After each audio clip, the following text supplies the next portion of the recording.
అసత్యం అనే 4 కోళ్లు, అధర్మము, అజ్ఞానము, అవైరాగ్యము, అనైశ్వర్యం అనే 4 కోళ్లు, సూర్యమండలం, చంద్రమండలం, అగ్నిమండలం అనేటటువంటి శక్తులు. అంటే కృతయుగం, త్రేతాయుగం, ద్వాపరయుగం, కలియుగం అనే శక్తులు. ఇందాక చెప్పినట్టు సూర్యమండలం, చంద్రమండలం, అగ్నిమండలం ఇవన్నీ కూడా ఆయన కుర్చీలో ఉన్నాయి. అంటే వాటిన్నింటి మీద కూర్చుని ఉన్నాడు. ఏంటండి, మనుషులు చంద్రమండలం వెళ్తే ఎవరి శిఖరం ఎక్కితే న్యూస్లు వస్తూ ఉంటాయి.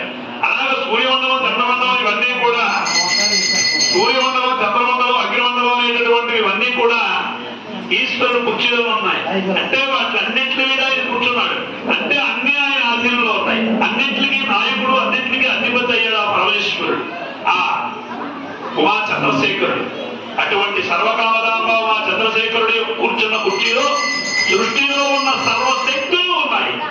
అటువంటి కుర్చీకి సింహాసనం పూజ చేసి అదిగో